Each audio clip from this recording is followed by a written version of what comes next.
So my name is Levi Todd. I'm a senior undergraduate English major at Ball State, and I'm here to talk to you today about two of my favorite things, one of which is poetry and one of which is community, and how storytelling connects those two and allows us to positively influence the perception of our community, such as Muncie. And so I'm going to introduce a meme that I think a few of you may have seen. It's a screen cap from the show Parks and Rec, and the caption says, "Now entering Muncie, good luck with that." This is the perception as community leaders we are trying to overcome. One of the largest problems I think Muncie faces is a lack of pride in community. And that's something that as community leaders we need to constantly think about how we can reshape perception. And I think one of the things influencing this lack of pride or perception is Ball State freshmen, because Ball State freshmen don't come from Muncie typically. They are coming from all over the country, all over Indiana. And the one thing that they have in common is that they're all scared. They don't know what to talk about, and so the easiest thing to talk about is Muncie and to complain about it and to make jokes about it. And this is kind of a bonding thing that I'll admit I participated in when I was a freshman. One of the posts that kind of circulated on social media when I was a freshman was this headline that says, "Meth lab uncovered inside restroom at Indiana Walmart." It's a really reductive headline because it was actually a backpack full of supplies and not a meth lab. That would be ridiculous. But there was a lot of students joking about this, and I had a wake-up moment where I was like, wait a second, this is very unfunny. And one of my friends commented on these stories and said, you can't complain about your community unless you've done something in the last week to help it. Not ever, not last month, in the last week. And this is a way to engage all Muncie residents and allow them to think, okay, if you have something that you're complaining about, you see a problem in Muncie, what can you do to fix it? So I fixed the meme, and now it says, "Now entering Muncie, we can't wait to hear solutions to the problems you complain about."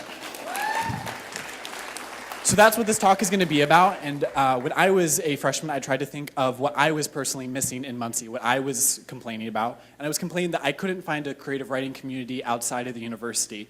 I love Ball State University very much, but I wanted to find something that was more community-oriented. Open mics to me are really important because they allow creative writers to introduce themselves to each other and to an audience that maybe doesn't write themselves. I grew up in Chicago and I was able to find many open mics, especially targeted towards youth, and I wanted to bring that into Muncie so that I wouldn't feel quite as homesick. A model I really drew from was Wordplay, which is hosted by young Chicago authors, and every single week they get 50 to 150 teenagers to cram into a room this big. That's literally how big the room is. Like, there's not much behind it. And it's a really dynamic event that gets students connecting with each other, building trust in each other, really confiding in each other. And so I started Reacting Out Loud. Reacting Out Loud started at the Cup in the Village. We moved to Two Cats Cafe, and we've also hosted events on Ball State's campus and at Cornerstone Center for the Arts, because we want to keep shifting the communities that we target within Muncie.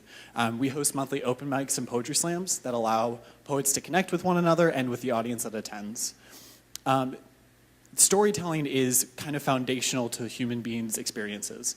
You can start with cavemen and bonfires, and you can move to the Greek and Roman era with showing plays in public, to publishing novels, and anything that engages in the craft of writing and presenting to an audience. That's fundamental to the human experience. That's not a hobby, that's crucial.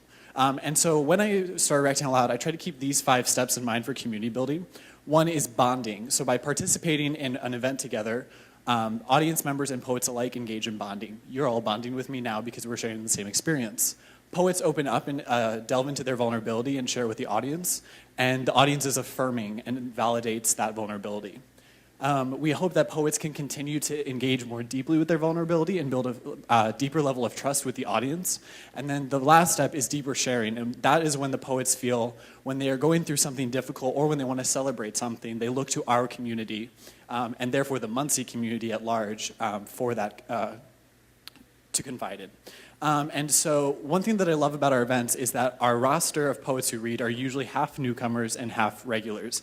What's great about both is that regulars are neighbors. You know their face, you know the stories, you know their name, and you can talk to them after the event. Those are neighbors you're familiar with. Newcomers are people that you can welcome into the community and learn more about them. And our poets feel safe enough sharing their experiences with mental health, with racism, with homophobia, with drug addiction, really difficult things that you can't just walk up to somebody and tell you, like, I'm dealing with this right now. But the stage offers a buffer. Storytelling provides a multitude of tools, quite literally. It's a microphone. It amplifies voices, especially people who feel like they're ignored on a daily basis. It's an archive, and it's not a physical archive, but it's an archive that exists in memory. And if you attend our events, you get to know the stories that people in our community are facing, and you record it in your memory. And it's also a magnifying glass to zoom into the community. Spoiler alert.